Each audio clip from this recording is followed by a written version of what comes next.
to make a house-shaped planter.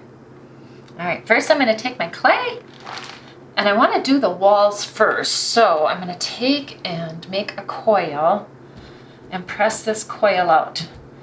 Now, if you have access to a rolling pin, and it's okay with everybody in the house to use the rolling pin, it sure is easy to just whoosh, whoosh, and be done with it.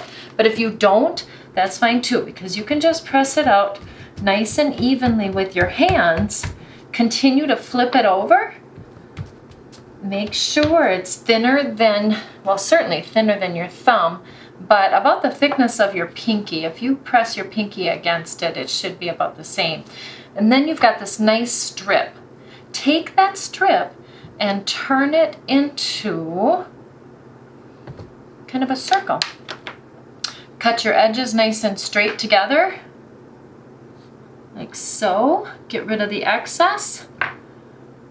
And then we can scratch and wet that seam nice and thoroughly.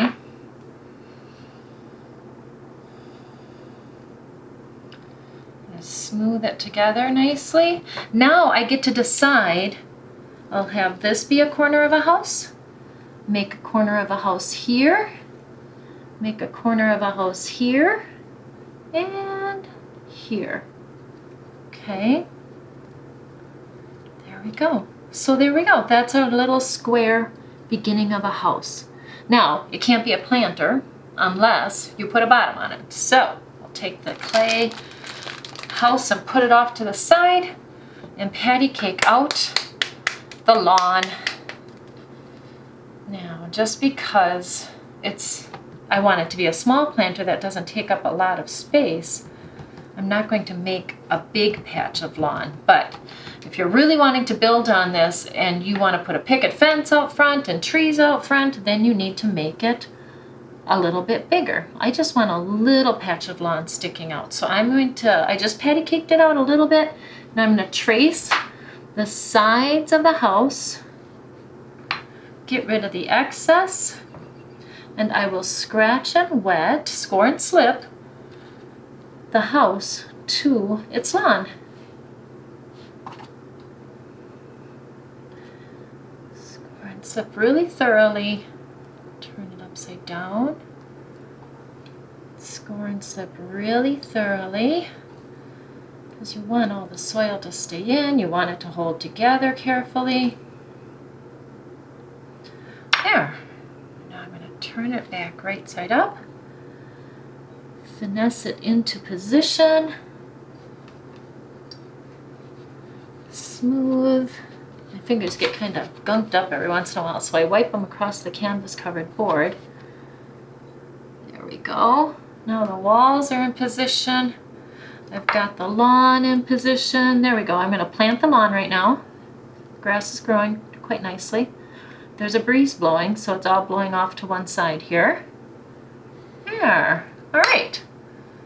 So we need then, I always like to put the little peaks on, so I'm going to add triangles.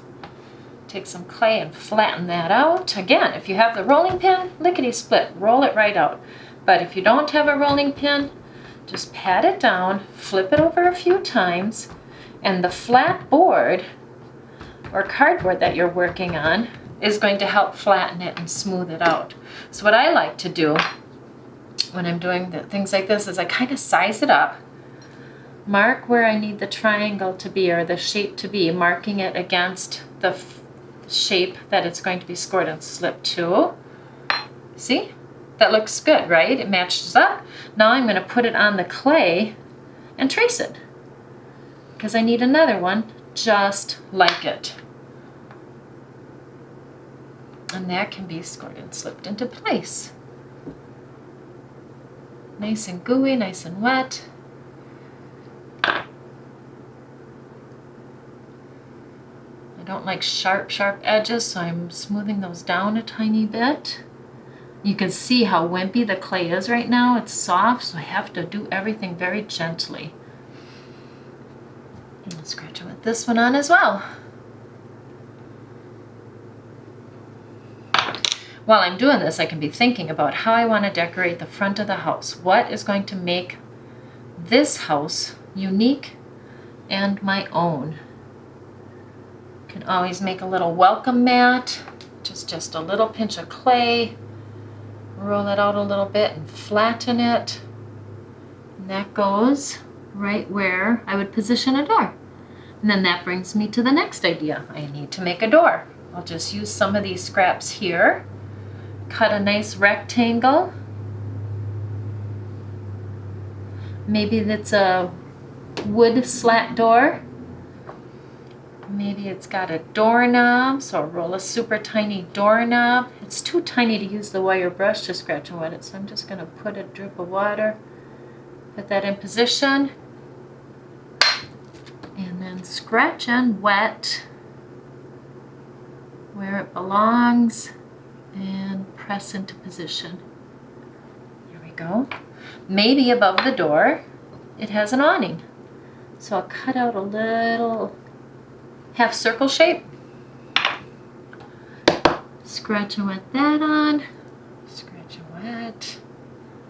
I use my tools a lot to poke and position because my fingers aren't as nimble and flexible as I'd like them to be, but holding things with the end of a pointy tool helps a lot. So we need some windows next. I'm cutting some squares.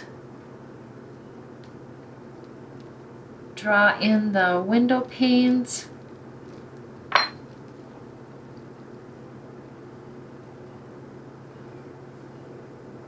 That's cute.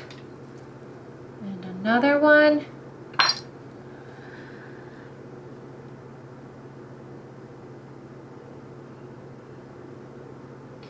Okay.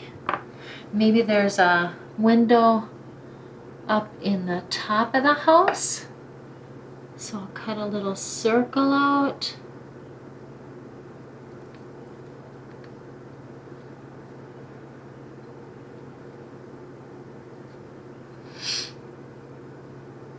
Cut it like a pizza pie. That's a lot of window panes. That's all right, because it's my whimsical planter house. Scratch and wet it on. And that you could go on and on. You could continue to add many different embellishments until it's your own, okay? So then it just needs to be fired in the kiln, glazed, and fired again, and then it's ready to put some soil in and go ahead and plant. Okay, maybe you want a smaller plant. How about something like that? Thanks for watching.